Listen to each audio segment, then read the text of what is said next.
The morning sun rose slowly over the roofs of Mackwell compound, casting a soft golden light across the dusty courtyard. The smell of roasted maize drifted from Mama Fatu's small cooking stand by the gate. Roosters crowed in the distance, and children ran through the narrow paths, their laughter filling the air. It was just another peaceful morning in the compound, or so everyone thought. The people of Mackwell lived like a family. Every evening they sat under the big mango tree to share stories and jokes. Old Baba Timo told tales from his youth, and the young ones listened eagerly. Amina, the tailor, often mended her neighbors' clothes without asking for money. Juma, the night guard, made sure everyone slept safely, while Tund, the youth leader, collected small contributions for the community fund. Money that everyone trusted would help fix the borehole. That morning, everything seemed normal. Amina swept her veranda, humming softly. Juma washed his uniform and hung it to dry. Mama Fatu poured porridge into bowls for children heading to school. But before long, a faint sound began to break the calm, the ping of phones receiving messages. One by one the residents looked at their screens. The WhatsApp group chat, Mackwell family, had a new message. It came from an unknown number. The message said, "Someone has stolen the money from the community fund. The thief is among you." No greeting. No explanation. Just that one line. At first people thought it was a joke. "Ah, who writes things like this in the morning?" laughed Baba Timo. But as more people read it, the laughter faded. Amina stopped sweeping. Her hand trembled slightly as she reread the words. "The thief is among you." Among who? Among her friends? Her neighbors? Or was someone trying to create trouble? Soon, small groups began to form around the compound. People whispered in corners, their eyes darting around. "It must be Juma," someone said. "He always has extra money."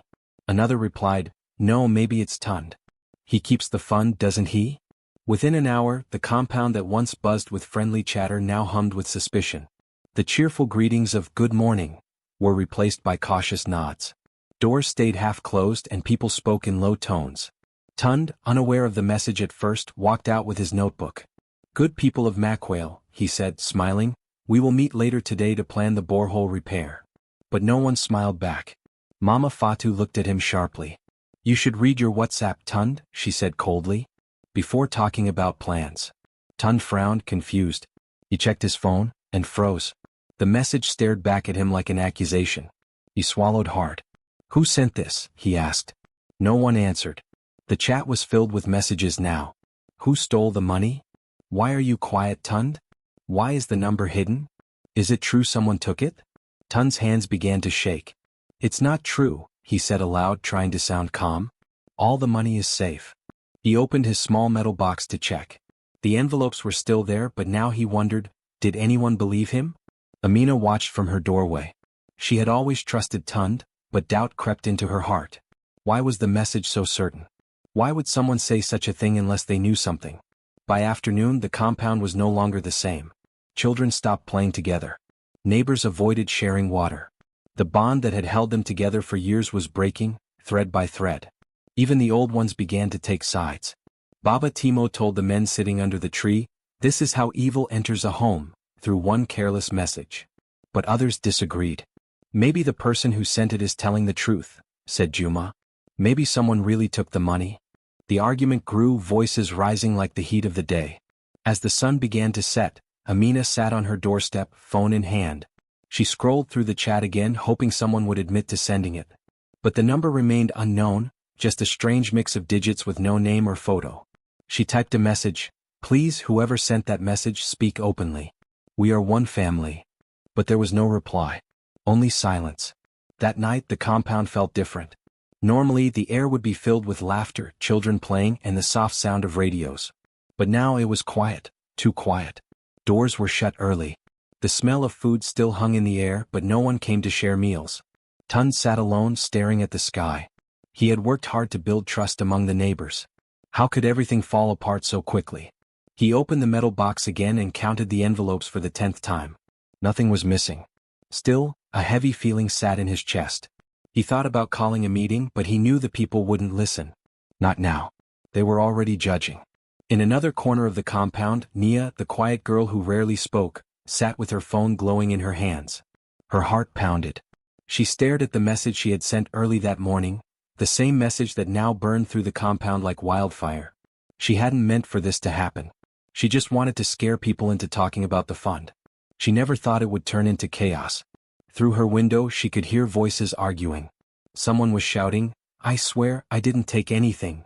Another voice said, "Then why are you so nervous?" Nia covered her face with her hands.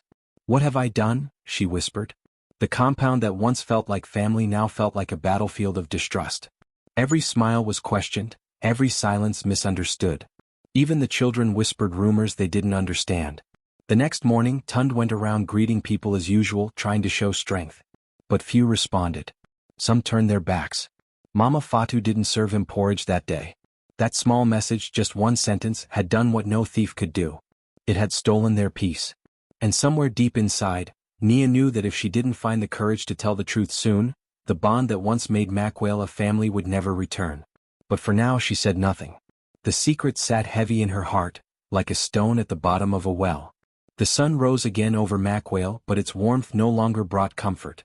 It only shone on faces full of doubt and doors that stayed closed. The message had changed everything.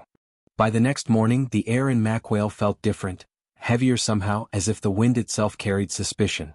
The WhatsApp message had spread like wildfire. Everyone had seen it and everyone had something to say, though no one said it too loudly. It was the talk of every corner, every doorstep and every cooking pot. Mama Fatu, who used to wave and smile at everyone passing by her stall, now kept her eyes fixed on her pot of porridge. When Amina walked by, she turned away without a word. Once they used to laugh together over the smallest things. Now even a greeting felt dangerous. Amina felt the change deeply. She had always trusted her neighbors, especially Tund. But after that message, her heart became restless. She tried to convince herself that he was innocent, but doubt whispered to her mind. What if it's true? It asked. What if Tund really took the money? She thought of the new shoes he wore last week, the ones that looked too fine for his usual pay. Had the message been right all along? Tund, meanwhile, could feel everyone's eyes on him. Wherever he went, people stopped talking or lowered their voices. He noticed how the children no longer ran to him to play. Even Juma, who used to share jokes with him in the evenings, had stopped coming by. He sat under the mango tree pretending to read his notebook, but his thoughts were heavy. How can one message destroy so much peace? He murmured. He thought of calling a meeting to clear his name, but what if no one believed him? At the far corner of the compound, Nia watched from her window. Her heart hurt each time she saw people fighting. She hadn't meant to cause harm. She had only wanted people to care more about the community money, to make sure it wasn't being wasted. She never thought her small act would turn everyone against each other. But now, each angry word she heard felt like a stone thrown at her chest. That evening an argument broke out between Juma and his neighbor, Faraji. "I saw you near Tun's house last week," Juma shouted. "Maybe you know something about the money." Faraji's eyes widened. "Are you calling me a thief?" he barked back. Before long their voices filled the compound. People came out of their houses, drawn by the noise. Some sided with Juma, others with Faraji. No one mentioned the real problem, the message, but everyone's anger pointed somewhere. When the shouting finally stopped, the silence that followed was worse. It felt like something sacred had been broken. That night, Amina sat in her room, the dim light of her phone shining on her face. The WhatsApp group was still active. Messages kept coming in, some asking for proof, others demanding that the thief confess.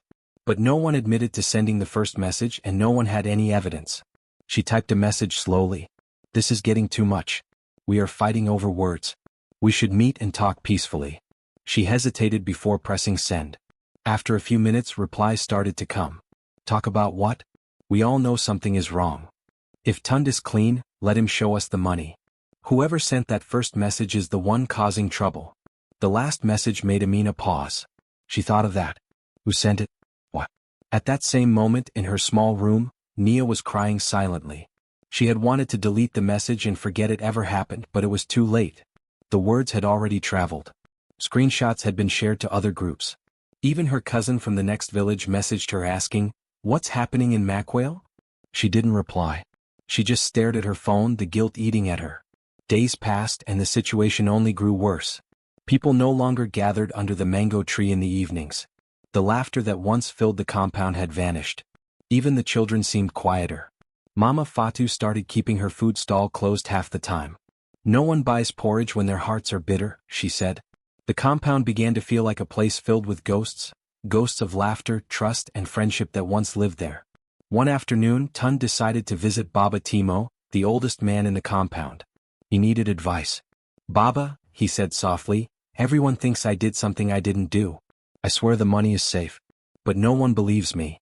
Baba Timo looked at him with kind but tired eyes. "My son," he said slowly, "words are like wind. Once they blow, no one can catch them again. The best thing you can do is stay truthful and patient. Time will show who is right." Tund nodded, though his heart still felt heavy. "But Baba, what if time comes too late?" Baba sighed. "Then you must make peace with yourself. A man's truth is his pillow at night." Meanwhile, people continued to gossip in small groups. They spoke in hushed tones but loud enough for others to hear. "I heard Amina saw something," one woman whispered. "No, it was Juma," said another. "Maybe even Mama Fatu, she always acts too innocent." The rumors twisted and grew, like vines choking the life out of the compound's peace. One night, as the rain began to fall, Amina stood at her window and watched the lightning flash. She remembered when they all used to sit outside and laugh together on rainy nights, telling stories while waiting for the storm to pass. Now everyone stayed alone behind closed doors. She wanted to make things right, but she didn't know how. Who would listen to her? Who would even believe her? In another house, Tund couldn't sleep. He opened the metal box again, counted the envelopes for the 100th time and whispered, "Still here. Still untouched." He wished he could show everyone, but he knew that trust once broken takes more than proof to fix. And Nia, she hadn't slept properly since the day she sent that message. She avoided everyone, even skipping her chores. Each time she saw two people arguing, her stomach twisted with guilt. She thought about confessing, but fear kept her silent. What if they hated her? What if they never forgave her? As the days went by, the compound sank deeper into tension.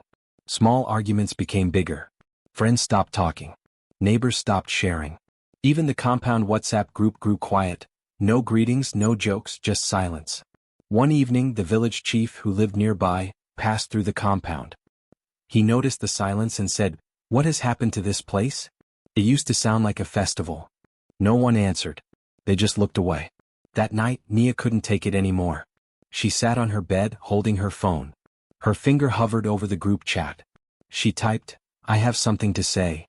But before she could press send, her heart filled with fear again. She deleted the words, locked her phone and lay down. The guilt felt like a stone pressing on her chest. She whispered to herself, "Tomorrow? I will tell them tomorrow." But tomorrow came and went and she said nothing. The compound of Mackwale remained silent, torn apart by whispers and doubts. The people no longer trusted each other. The laughter that once danced through the air was gone, replaced by quiet anger and suspicion. And as night fell once more, the message still sat in everyone's phones. One short line that had turned friends into enemies, neighbors into strangers. Nia lived in a small house near the back gate of the Mackwale compound. Her home was quiet, her life simple. Most days, she helped her mother sell vegetables in the market and fetched water from the well. People in the compound liked her for her calmness. She didn't talk much, but when she did, her words were always gentle. That was why no one could have imagined that Nia was the one who sent the message that turned peace into chaos. The day she sent it, it had seemed harmless. She had heard rumors that someone was misusing the community fund. She didn't know who, but she thought that if people became alert, maybe they would take care of their money better. So she wrote a short message and sent it to the group chat, never thinking it would cause so much pain. Now, every time she heard two people arguing, her heart beat faster. When she saw Mama Fatu pass Tund without greeting him, she felt a sting of guilt. Each fight, each angry look, reminded her of what she had done. At night she could not sleep. She would lie on her small bed, staring at the ceiling, listening to the faint sounds of distant voices. Sometimes she heard Amina crying quietly next door. Sometimes she heard Juma's angry voice blaming others. Each sound was a weight on her chest. Her mother, Mariam, noticed the change. "My daughter," she said one evening as they packed the vegetables after a long day at the market, "you look troubled. Has someone hurt you?" Nia shook her head quickly. "No, Mama, I'm fine." But Mariam was not convinced. "You have been quiet lately, even more than before. Tell me, what is sitting on your heart?" Nia wanted to tell her the truth, to cry and say, "It was me, Mama. I sent that message." But fear stopped her. She was afraid her mother would be angry or worse, ashamed. So she simply said, "It's nothing, Mama. I just don't sleep well these days." Mariam sighed and patted her daughter's shoulder. "You worry too much, my child. Leave the troubles of the world to the elders. You are young. Focus on your peace. But Nia's peace was already gone. That night, she sat by the window looking out at the dark compound. A few houses still had lights on. She saw shadows moving, people talking in low voices, arguing perhaps. Somewhere a baby cried. Somewhere else a door slammed. All because of her one careless message. She whispered to herself, I just wanted to help. The next morning she went to fetch water at the well. There she met Amina and Mama Fatu. Normally the women would chat and laugh as they worked. But that morning they stood far apart. Their faces were hard and no one said a word. When Nia greeted them, they both gave weak smiles and continued their work. The silence felt heavy. Nia filled her bucket and left quickly. Her hands trembled the whole way home. Later that day she overheard two men talking near the gate. This problem started with that message, one said. If only we knew who sent it, we would make them explain. Maybe the person is hiding because they are guilty, the other replied. Whoever it is, they have destroyed our peace. Nia froze behind the wall, her heart pounding. She wanted to shout that it was her, that she was sorry, that she never meant to destroy anything. But her voice wouldn't come. She turned and ran back home, tears blurring her eyes. Inside her room, she sank to the floor and wept quietly. What have I done? She whispered. What have I done to these people? The days passed slowly and things only got worse. Families stopped sharing food. Children who once played together now fought and blamed each other's parents. Every small misunderstanding turned into an argument. The joy of the compound had vanished completely. One evening there was a meeting called by the elders. Everyone was expected to come. Nia stood behind the crowd, her hands cold and shaking. The elders sat on benches under the big tree, their faces serious. This problem has gone too far, said Baba Timo, the oldest of them. We must find the truth. The person who sent that message must speak today. There was silence. Everyone looked around, waiting for someone to step forward. Nia's heart raced. Her throat went dry. She wanted to speak, but she couldn't move. Tun stood up and said, I did not take any money. I swear on my father's grave. But whoever sent that message has caused great pain. Amina added bitterly, we can no longer trust each other. Even our children are afraid to play. If you are here, please have mercy and speak. Nia's lips trembled. She wanted to say, it was me.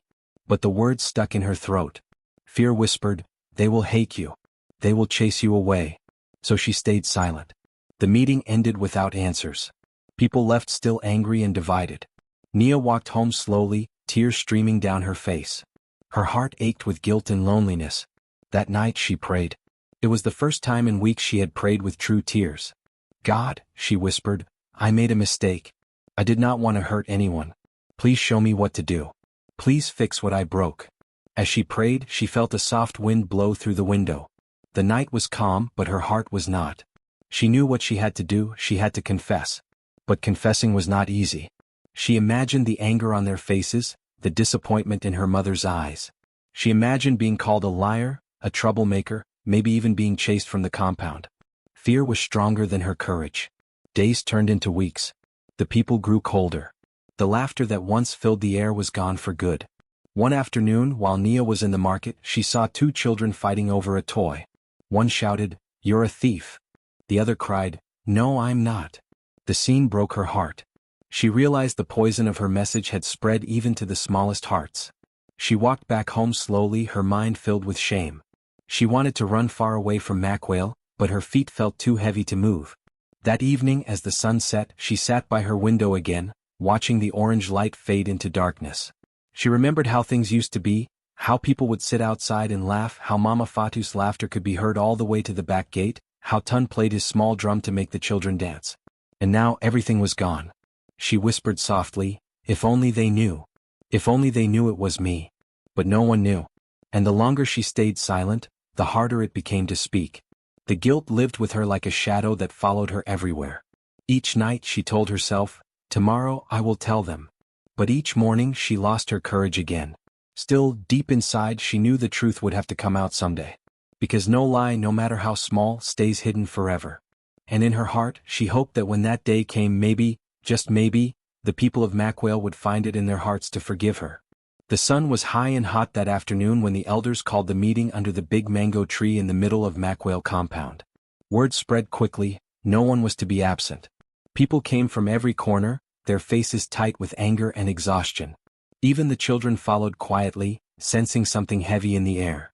It had been weeks since peace had left the compound. No one trusted anyone anymore. Every voice was sharp, every glance full of doubt. The WhatsApp message had turned friends into enemies and everyone wanted the truth. The elders could no longer ignore it. Baba Timo, the oldest man in Makwale, sat on his wooden chair under the shade of the mango tree. His walking stick rested beside him. The other elders stood close, arms folded, their faces serious. "My people," Baba Timo began, his voice deep and calm, "we cannot live like this any longer. We eat in anger. We sleep in suspicion. This is not the Makwale I know." There were murmurs in the crowd. Some nodded, others frowned. Another elder, Mama Lindai, raised her hand. "Yes, Baba," she said. "Since that message came there has been no peace. We must find out who started it. The person must speak today." The crowd murmured louder now. Someone shouted, "Yes. Let them come out." Another voice added, "They think we will never find them." Tun stood near the front, his heart pounding. He was tired of being blamed for something he didn't do. Amina stood not far from him, avoiding his eyes. Mama Fatu crossed her arms tightly, her lips pressed together. Everyone looked tense. The meeting continued. The elders asked questions but no one had answers. "Who first saw the message?" one elder asked. "I did," said Juma. "It was in the group chat early in the morning. No name, just words. But since then nothing has been the same." "Who do you think sent it?" another asked. The question set the crowd on fire. People began talking all at once. "It was Tund," someone shouted. No, he would never do that," another argued. "It could be Amina. She knows how to use WhatsApp well." Amina's eyes widened. "What? Me? Why would I do that?" she cried. "Because you were close to Tund," a man yelled from the back. "Maybe when things went bad you wanted to shame him." The crowd gasped. Amina's face turned red with anger. "You lie," she shouted. "You don't know anything." The noise grew louder. Voices rose, hands waved, fingers pointed. Everyone was shouting now, trying to be heard. The elders banged their sticks on the ground, calling for silence, but no one listened. Even Baba Timo's voice was lost in the storm of noise. Tun stepped forward, his eyes burning. "You all want someone to blame," he shouted. "But no one here has proof. You talk and talk but you don't listen. I am innocent." His words only made the crowd louder. People shouted over each other. Some accused, some defended, some just shouted to be part of the noise. In the middle of all this, Nia stood quietly at the back, her heart pounding in her chest.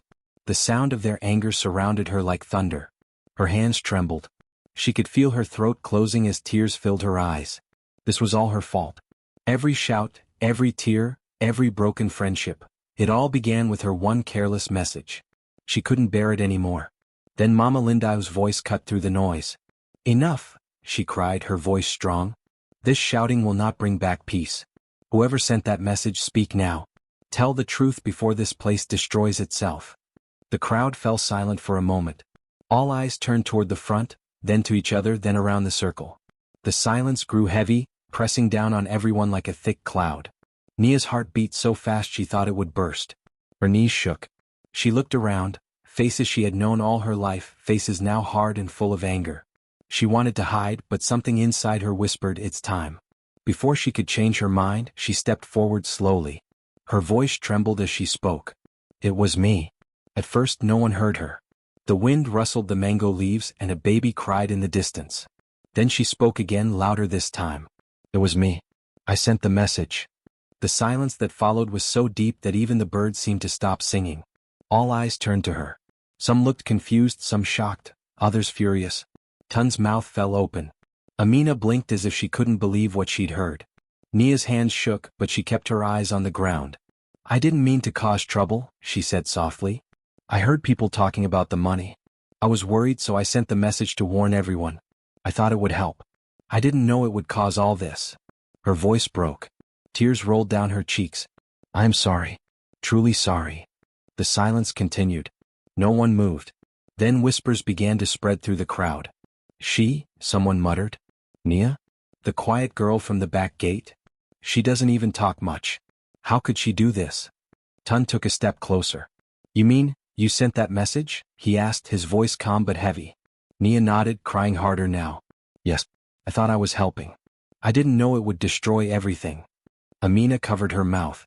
Oh Nia, she whispered. Baba Timo sighed deeply. He stood up, leaning on his stick, and looked at Nia for a long time. Then he turned to the crowd. You see what anger does? He said. We have shouted, we have fought, we have accused each other like wild dogs. And yet, the one who caused this harm is just a young girl who made a mistake. Some people lowered their heads. Others looked ashamed. But not everyone was calm. One man shouted, her message ruined my friendship. My children don't even play outside anymore. Another woman added, she made us hate each other. How can we forgive her? Nia fell to her knees. Please, she cried. Forgive me. I will do anything to fix this. I didn't mean to hurt anyone. I swear I didn't. Baba Timo raised his hand for silence again. Enough. She has confessed. She has suffered in her heart already. If we keep shouting, are we any better? Mama Lindau nodded. She is a child of this compound. Our duty is to teach her, not to destroy her. Slowly the tension began to ease. The people were still angry, still hurt, but they saw the truth now. The message was not sent by a thief or an enemy, it came from one of their own, from a girl who meant no harm. Tun stepped forward and placed a hand on Nia's shoulder. You made a mistake, he said softly, but you were brave to speak.